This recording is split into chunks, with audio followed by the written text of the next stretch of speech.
Shalom, Yashwala. It's your brother Dawada from GMS Tampa Bay 07, coming at you with another video. First and foremost, I want to give all praise unto Yahweh, Bahashem Yahushua. Double honors to the apostles and the elders of Great Millstone that rule well. Salutations to you, I can push in this truth and sincerity on the four corners of the earth. How are we going to get into this here lesson? Dealing with America in the Bible, Babylon the Great, you know.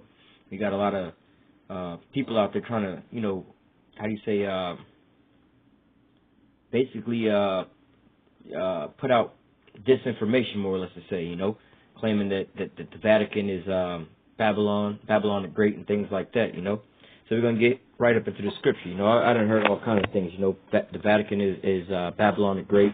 You know, over in Iraq where the last Babylon was at, that's Babylon the Great, you know, these types of things. But, you know, Babylon the Great really isn't a mystery of what it is, you know. Well, it's a mystery if it hadn't been revealed unto you.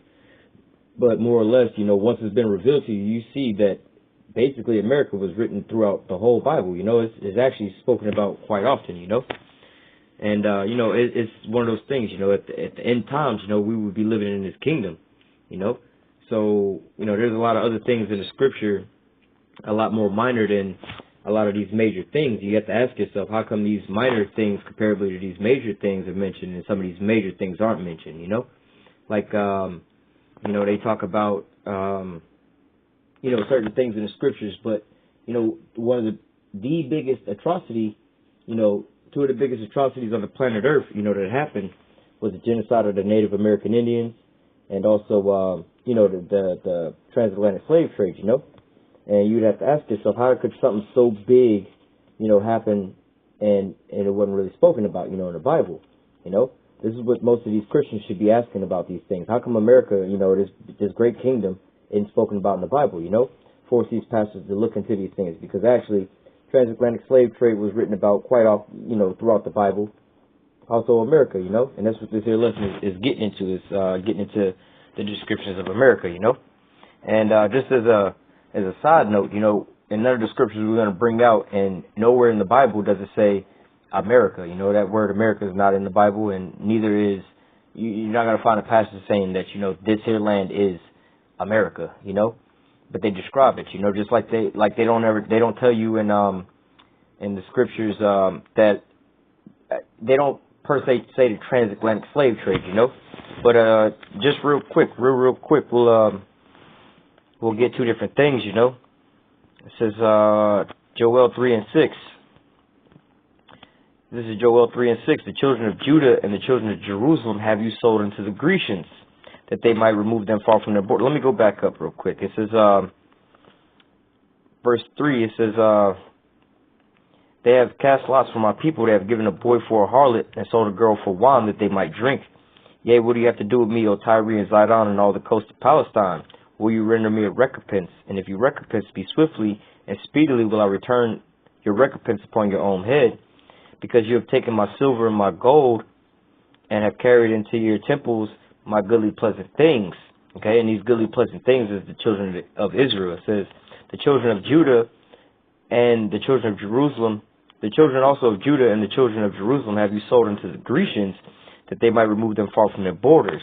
Okay, and in the transatlantic slave trade, what was they trading? They was trading, I believe it was rum, guns, and one other thing. So, and up here they tell you, you know, when you actually look into this history, you know, they was giving these boys out for prostitution unto other men, you know. It says that you have given a boy for a harlot, you know.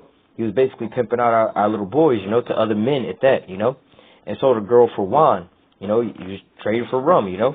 Then it also said you have sold the children of Judah and Jerusalem unto the Grecians. Yeah, and who was it, you know, the so-called Negroes? How did we get over here? First of all, we got over here on the transatlantic slave trade, you know, and we were sold into the Grecians, these so-called Edomites. The Grecians turned into the Romans turned into the Europeans turned into the Americans, you know, they just changed their name. And also another one we're going to throw in there is, where am I at? Deuteronomy 28 and 68, you know. It says, and the Lord and Yahweh shall bring thee into Egypt again with ships, okay, by the way whereof I spake unto thee, thou shalt see it no more again, and there you shall be sold unto your enemies for bondmen and bondwomen, and no man shall buy you. So both of these examples, you know, I mean, we can go further into this. Neither one of them specifically said, you know, you know, so-called black people was going to be sold into slavery or into the transatlantic slave trade, you know.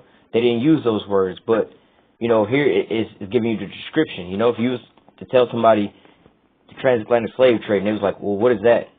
Well, they took slaves and they traded them from here to here. Okay, who was involved? Okay, the Africans basically traded with the European people, you know. And then what did they do with these people? They put them on boats and they took them from one continent to another continent, you know. That's the description. That's exactly what we read. So in this lesson that we're getting into, you know, it's not going to tell you this is America, you know. It's going to give you all of the descriptions of America and to, you know, and as you see it today, you know. So, you know, I had to, you know, put that in there because, you know, I can sit here and do this whole lesson and, you know, there's people like, I didn't hear America in there one time, you know. Like, you know, for one, this video isn't for you, you know, for one. But, you know, nevertheless, it's for further edification, you know. We're going to jump into the first scripture. This is the book of Job, chapter 9. And we'll jump down to verse 24. It says, the earth is given into the hand of the wicked.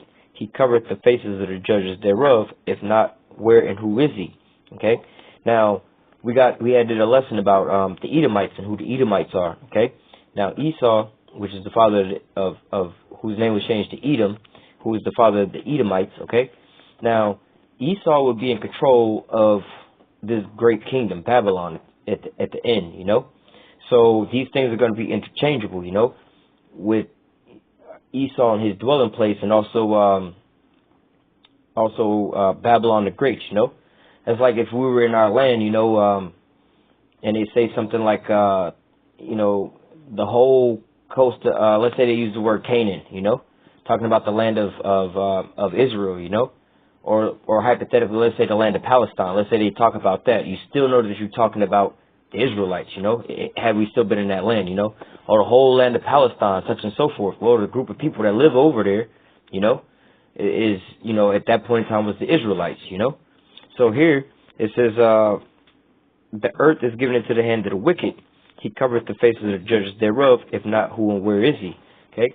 Now the earth was given into the hand of who? Of Esau. Okay. Now, Esau is ruling this earth from where? Basically, America. You know, you got these three city-states, more or less, to say, and you use that to rule the world. But more or less, you know, he got that big sledgehammer. What's that big sledgehammer or that great sword? The American military. This is where it's spearheaded at, you know. So it says the earth is given into the hand of the wicked. Okay. Now, basically, now look at it this way. Okay. Pretty much all nations are in subjection under America, you know. They don't necessarily come out and tell you that, you know, more or less like, oh, y'all are all in subjection. But you see what's going on over there in Syria, you know. America says they want regime change, but the Syrian people don't want regime change, right? The Syrian leader don't want regime change. But yet still what's going on over there? America's fighting for regime change because that's what they want, because they have these other nations in subjection. So if you don't listen to what America says, then America going to come down on you, you know. Same with in Iraq and in Libya, you know, both leaders wanted to change their currency and sell their oil in a different currency, and you see what happened to them because they were in subjection under America, okay? You know, they don't have to officially say these things, but you see them by their actions, you know? You see Iran trying to develop a nuclear program for the Iranians in Iran on the other side of the globe, but way over here on this side of the globe, America's like, y'all can't do that, you know? They're putting sanctions on them because they rule from over there. Russia. Oh, Russia, you don't want to do what we tell you to do? Okay, because you're in subjection unto us, we're going to put sanctions on you. Okay? North Korea. Oh, we don't like you building this nuclear program. You know? But see, none of these countries are officially American Commonwealths or American territories or anything like that. But see, the earth was given into the hand of the wicked, you know? Esau is ruling over all these people. We're going to jump into the book of Amos, chapter 9, verse 8. It says, behold, the eyes of Yahweh power are upon the sinful kingdom. Okay? Now, what kingdom is that? You know, it says the eyes of Yahweh are upon the sinful kingdom. Pretty much all the kingdoms are sinful. You know, they all, you know, pretty much, you know, more or less to say going off in some kind of ways, you know. But there's one main, huge, mighty sinful kingdom, and that's America. America's the one pushing all this wickedness out on all these other countries, you know. Not only that, you have, let's say, Iran. The Iranians, you know, they so-called religion and the book that they live by is the Quran. They're so-called Islamic. America was the one who decided to pick up that book, or more or less to pick up that cup and to drink from it. It's like, wait a minute. So you bold enough to pick this cup up, but are you strong enough to drink what's in the cup? And so back over here it says, behold, the eyes of Yahweh are upon the sinful kingdom, and I will destroy it from off the face of the earth, saving that I will not utterly destroy the house of Jacob, saith Yahweh. Okay? So, again, here, the earth was given into the hands of the wicked, the whole earth. But then it says here, the eyes of the Most High are upon the sinful kingdom. Okay? That sinful kingdom that's ruling over the whole earth, What nation is that? It's not, the Vatican, These countries aren't scared of right now North Korea is pushing a nuclear program. Where do you see the Vatican troops that's trying to shut down, where do you see any Vatican, what do you call those, aircraft carriers, any naval ships from the Vatican? Where do you see, where do you see any drones, military occupation? Where do you see any of this coming from the Vatican over there? Where do you see the Vatican, putting sanctions on these other countries because they don't want to listen to what the Vatican do? The Vatican is a so-called Christian organization, even though they all wicked, obviously. But, for layman's terms, you go back and you think of how they want you to think, you understand that the Muslims or the Islamic religion and the Christian religion, they basically at odds with each other, So, you have regime change that they want over in Syria, and also in these other Middle Eastern countries. How come is the Vatican, who is opposed to their religion, why are they not over there, trying to help the cause, especially with this move to Jerusalem being the capital of Israel, and the Palestinians and the Arabs are getting upset about that. How come the Vatican isn't stepping in, How come the Vatican isn't over there trying to defend all of this? Why is it that it's America, The first people to get up on the backs of the Israelis to back them up was America, Let the Vatican would have backed them up, and any small country could have taken the Vatican out in no time, They didn't even have to bomb. They could just send some troops over there, and within 24 hours that whole place is obliterated,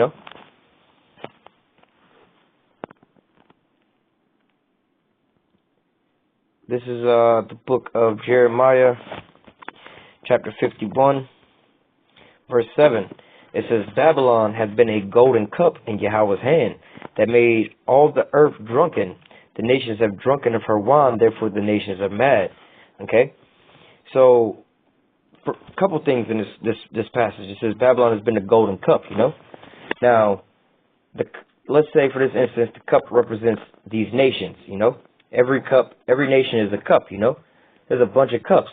But this one here is a golden cup. There's a bunch of nations, but what is that one golden nation? That one top dog nation, Is it Iraq over there? That was the last location of Babylon. So is Iraq the golden, cup upon all these other nations? Is Iraq the one that's shining upon, is Iraq stunting on all these other nations? With their military might, with their money and all the things that's coming up out of there? No, it's not them.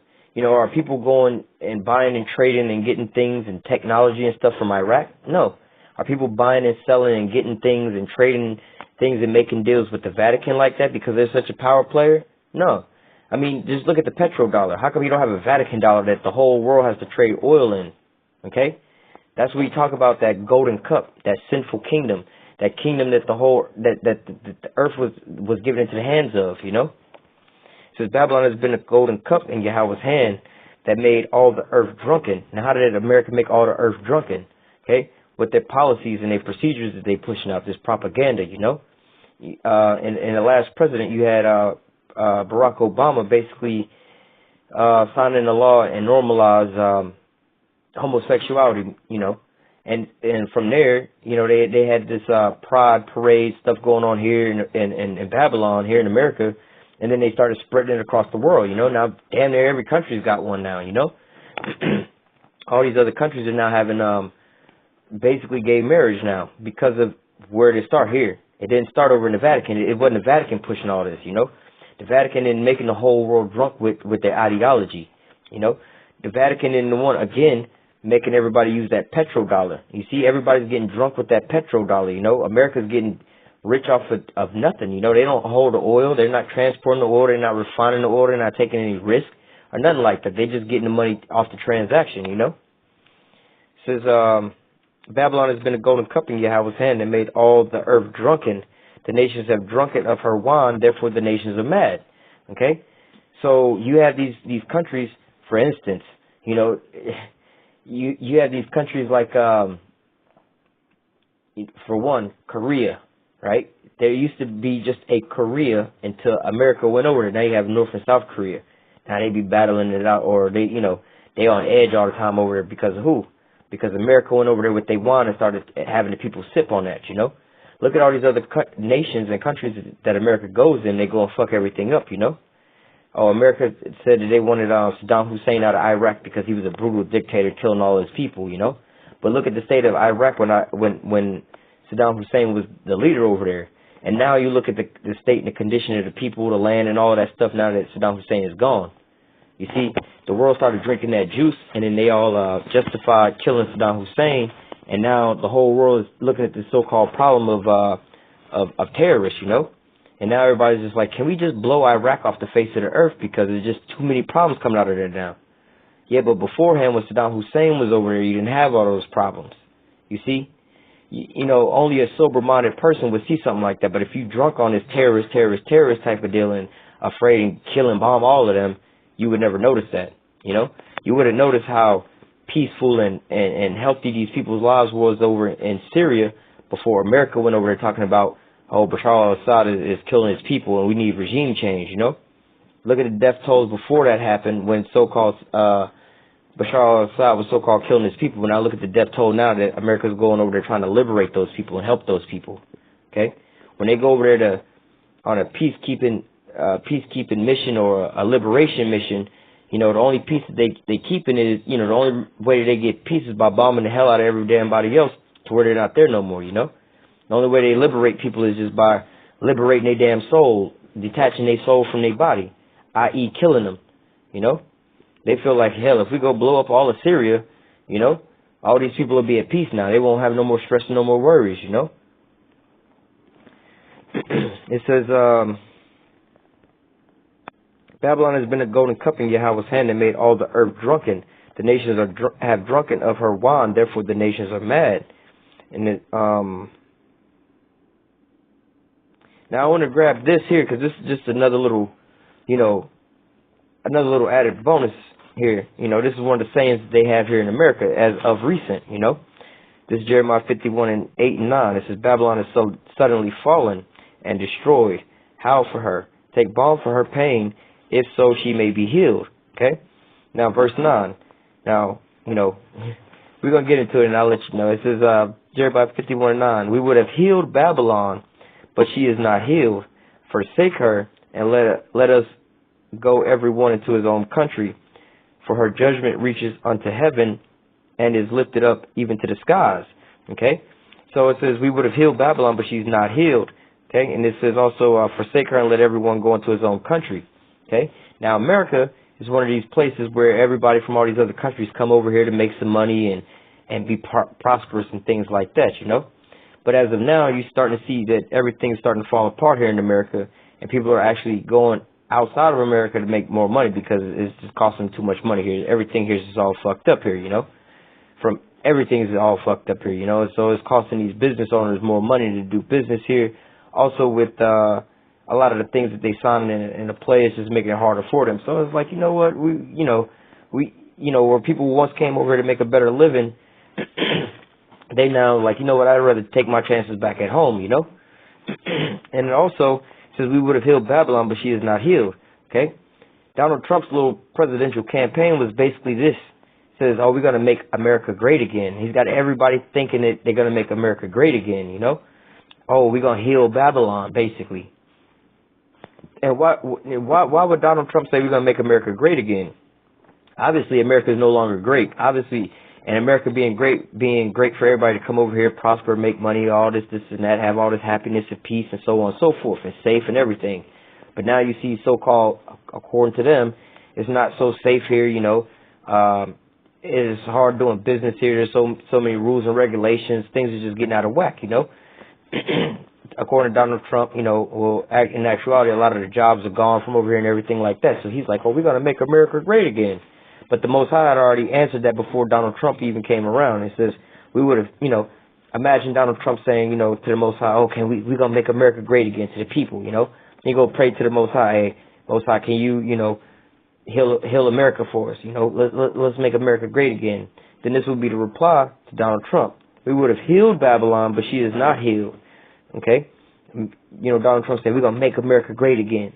But yet, America ain't going to be made great again. You know, well, actually, America is going to be made great again. It's going to be made great for the Israelites when this place is turned into the lake of fire. Meaning we ain't going to ever be back over here again, and we're going to be delivered out of our captivity. That's going to be the greatest point in time ever on the face of earth for America, for the Israelites, is when this bitch is destroyed. Okay? But other than that, America ain't going to ever be great again, especially like for these heathen and stuff like that, you know.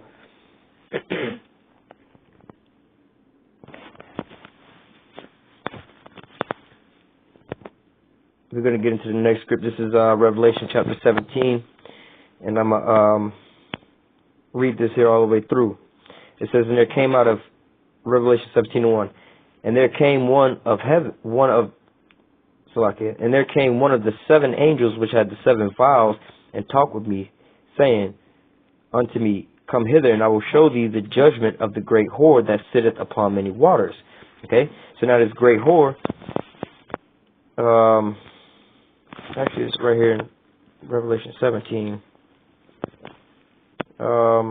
This great whore, okay, is talking about Babylon. So we're going to jump down to verse 5 for a second. It says, upon her forehead was the name written, Mystery, Babylon the Great, the mother of harlots and abomination of the earth.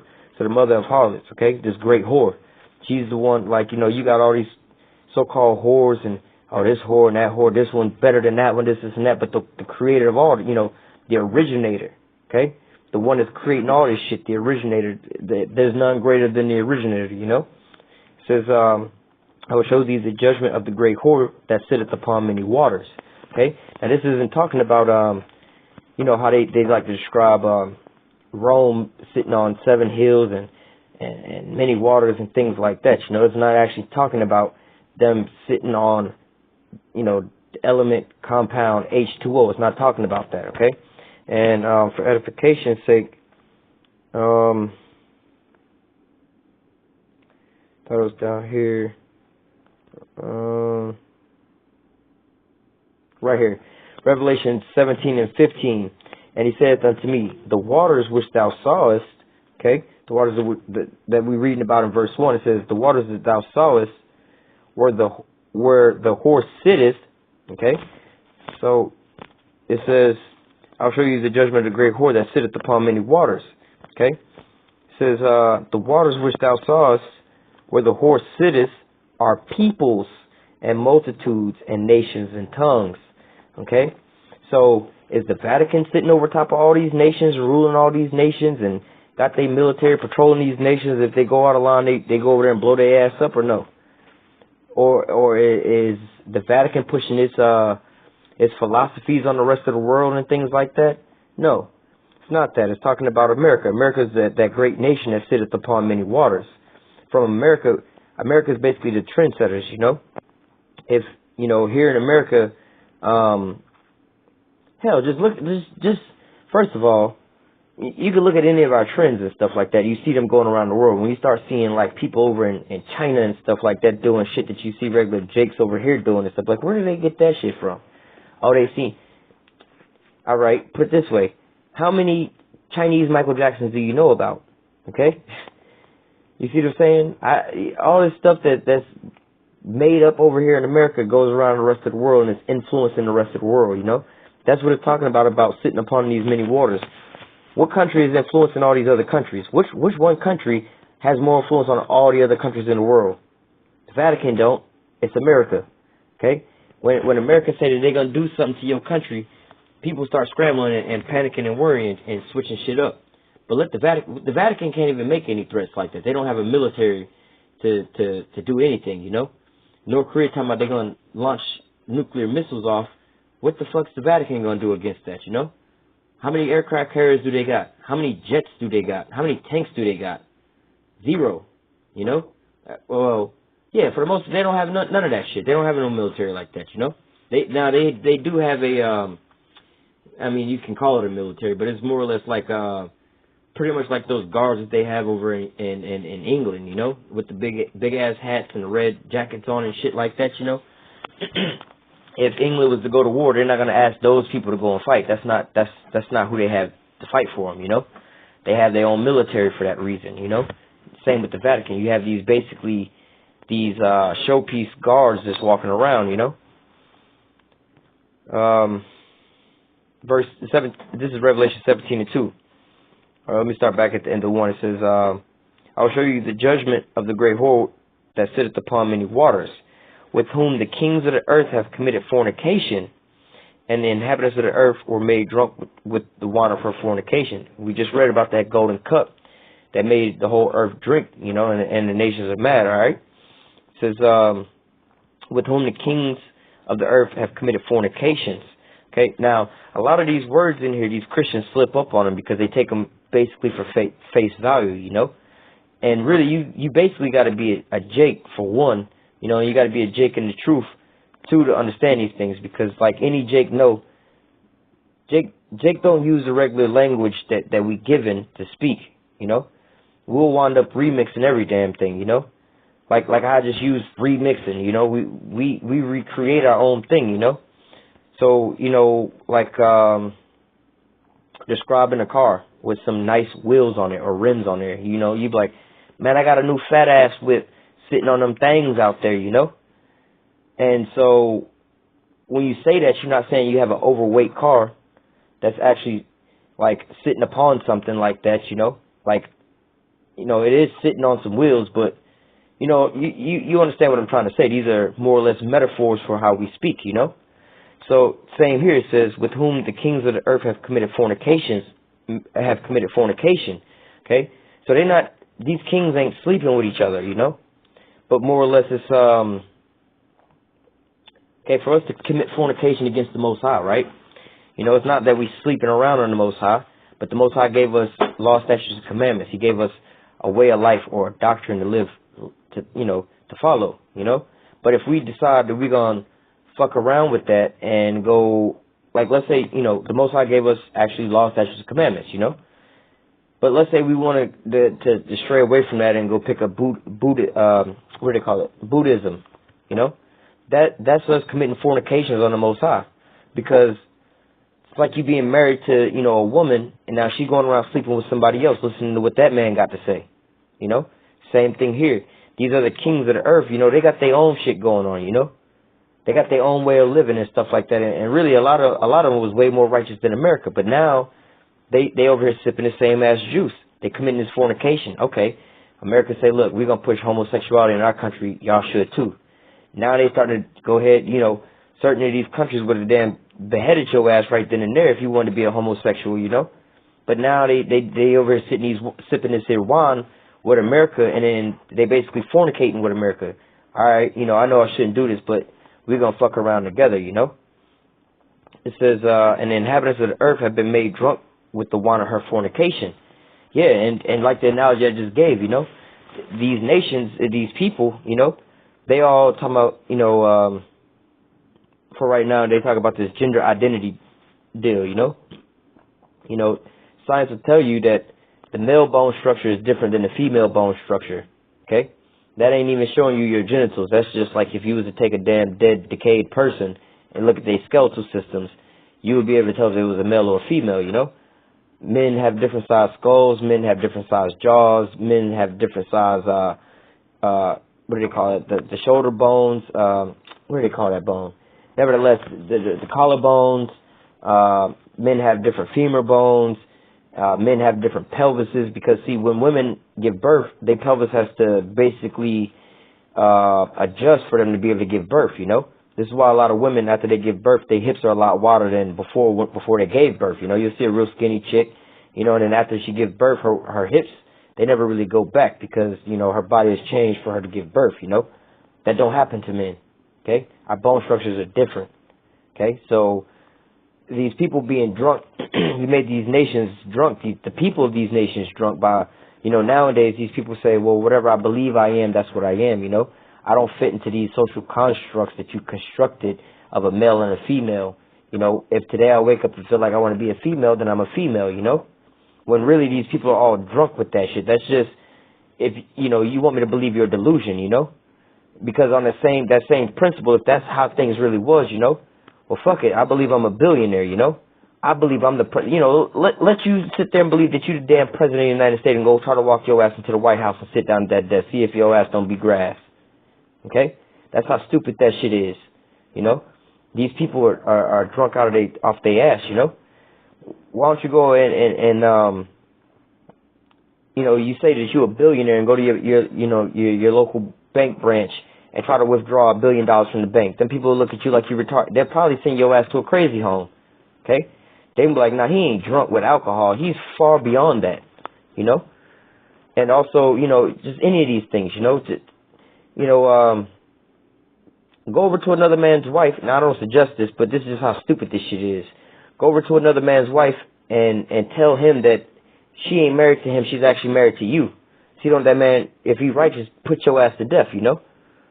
Be like, this is just, for you to believe this is, you want me to believe your own delusions? You just retarded. You know, and if I believe that, then I'm believing your retarded ass, you know? You know, there's people that believe, you know, little kids believe in the tooth fairy just because my kid was believing in the tooth fairy or Santa Claus. Do I believe that shit? Nah. But if I do, then I'm just as dumb as they ass is, you know? And really, you shouldn't be teaching your child. I mean, what's the point of lying to your child about that shit? Then one day they have to tell them the truth and then expect your child to be telling you the truth the whole time. You know, you see how wicked that shit is, you know? Made these damn people drunk, lying to your kids, you know? It says, with whom the kings of the earth have committed fornication, and the inhabitants of the earth have been made drunk with the wine of her fornication. Okay?